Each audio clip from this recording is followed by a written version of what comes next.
In ancient India, the ashram was the hermitage, which, in the quiet of an unexplored natural landscape, hosted those who dedicated their time to spiritual experiences and meditation.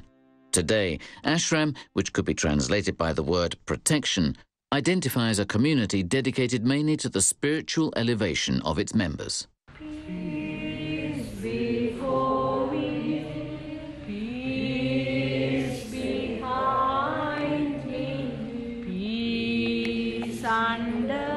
This ashram was founded by Friar Dayanand and Friar Skaria, who lived together from 91 till 95. Before that, already Friar Dayanand has been living this life of a Franciscan mendicant from 79. And he had built up contacts, especially with the people of other faiths, mainly Hindus. This ashram lives on bhiksha, who give us rice, the farmers around the place. So we have rice for the entire year, sufficient and more. A Jain person and a Hindu person from the market gives us vegetables. And many others support us to have equipments, plates, chairs, fans in the ashram. And so it is completely dependent on the local people, not merely Christians, but mainly Hindus and people of goodwill. The Bellary ashram community lives a life of prayer and service without money or income. One of its distinctive traits is its readiness to welcome people. Men and women of different religions go to the ashram. They know that they will not receive any money there, but that, whatever their religious belief, they will be listened to, consoled, understood, and given free food. After my theology, I had spent time with Father Dayanand, going around the villages, trying to reread the gospel, trying to understand the Franciscan life of fraternity and minority from the people's point of view, from the local culture.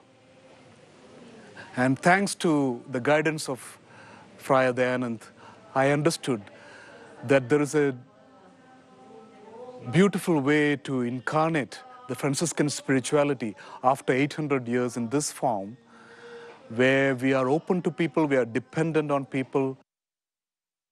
For 30 years, Friar Dayanand has trodden the roads of the Indian continent in his bare feet, bearing the good news of Christ and wearing robes of the same color as the Hindu sannyasins, a color that is a message and sign. Those who wear it are inflamed with God. My main work has been with people of other faith, interreligious dialogue, and communicating with them. Normally people accept me. Here, being in the south, there is more easily acceptance than sometimes it is hard of in the north. I've been using this dress very long period of time, but the church accepts this form of dress.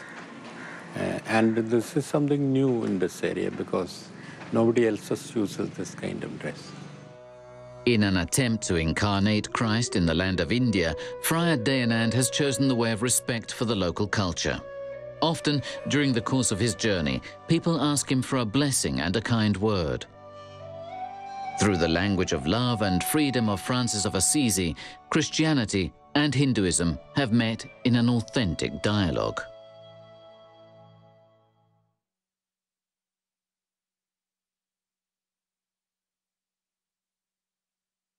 One day, while he was riding a horse on the plain below Assisi, he met a leper. That unexpected encounter filled him with horror, but considering that if he wanted to become a knight of Christ, he first of all had to win himself, he got off his horse and ran to embrace the leper, and, while the latter held out his hand as if to receive alms, he gave him some money and kissed him.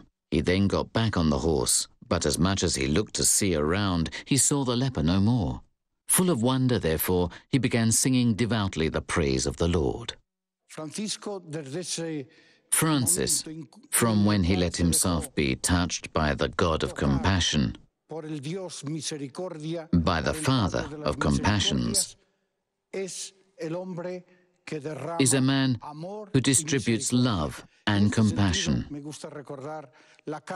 In this sense, I like to recall the letter he wrote to a minister, in which he affirms and asks the ministers that, however serious the sin committed by a brother, if he asks for compassion, this compassion be granted to him.